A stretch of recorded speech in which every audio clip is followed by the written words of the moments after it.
Bismillahirrahmanirrahim. Assalamualaikum warahmatullahi wabarakatuh. Salam literasi. Kembali lagi dengan saya Muhammad Daudan pada tantangan bulan Maret 2026 yaitu tentang persentase. Persentase itu sering kita sebut dengan persen atau per 100. Nah, pada lembar kerja kali ini ada beberapa aktivitas yang sudah saya lakukan.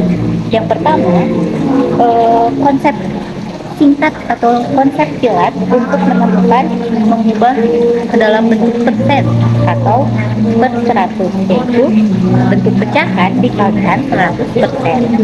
Cara yang kedua untuk mencari nilai persen, persentase per 100 dikali jumlah total. Itu adalah dua cara singkat atau kilat untuk menemukan persen dan mencari nilai persen. Nah, ada 3 aktivitas yang sudah saya lakukan pada LKPD ini. Aktivitas yang pertama sudah saya tulis di sini dan sudah dikerjakan. Aktivitas yang pertama itu adalah membuat petak 100 petak dengan ukuran 10 kali 10, yang mana sudah diberi warna. Ada 20 petak berwarna merah, 35 petak berwarna biru, dan 15 petak berwarna kuning. Sisanya adalah 30 petak yang tidak diberi warna. Pertanyaannya, yang pertama, berapa persen petak yang berwarna merah?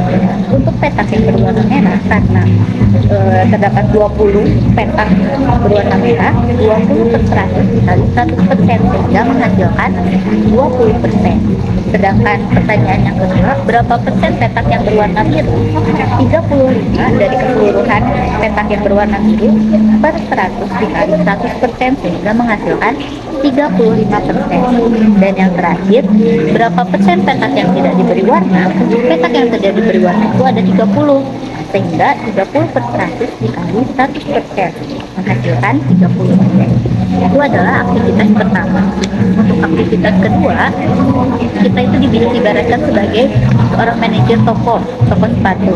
Kita akan memberikan diskon untuk pelanggan, kemudian kita menghitung akhir dari potongan diskon tersebut. Untuk yang pertama itu ada diskon sepatu, diskonnya itu 10% dari harga 200.000.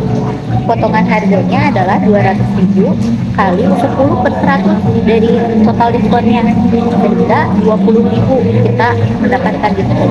Tinggal kita kurangi saja 200.000 dikurangi 20.000, sehingga harga jual sepatu itu menjadi 180.000. Itu untuk harga sepatu. Yang kedua, menjual tas seharga 150.000 dengan diskon 20%. Potongan harganya adalah 30.000, sehingga kita tinggal mengurangi 150.000 dikurangi 30.000, yaitu 120.000 untuk harga jual tasnya. Dan yang terakhir, diskon 50% untuk satu buah topi. Topi ini memiliki harga 80.000 dan potongan harganya itu 50% senilai 40.000, sehingga kita dapat membeli satu buah topi ini dengan harga 40.000. Itu di aktivitas kedua. Dan di aktivitas ketiga, yaitu tantangan berpikir. Tantangan berpikir itu seperti apa? Ada sebuah cerita yang mana seperti ini. Budi ingin membeli buku seharga 50.000 di toko A.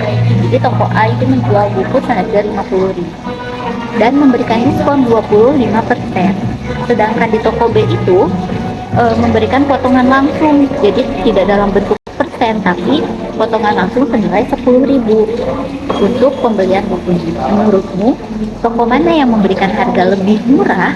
Jelaskan alasannya.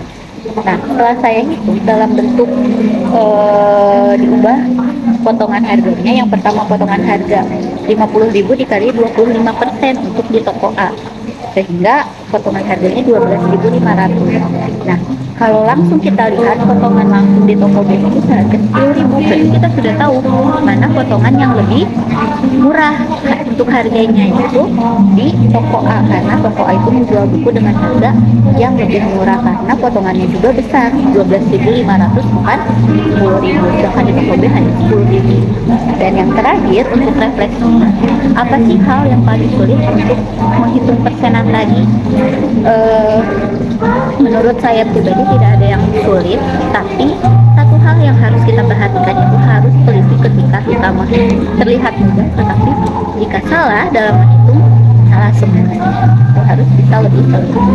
Dan yang terakhir, sebutkan satu tempat di dunia nyata selain toko baju di mana kamu sering melihat lambang persen. Saya sering melihat lambang persen itu di tempat wisata, biasanya diskon-diskon tempat wisata. Bisa juga di tempat makan tuh banyak diskon-diskon dalam bentuk persen, dan masih banyak tempat lainnya yang bisa kita temukan tanda atau lambang. Nah, mungkin sekian presentasi dari saya. Terima kasih atas perhatiannya. Sampai jumpa di tantangan bulan berikutnya. Salam literasi. Assalamualaikum warahmatullahi wabarakatuh.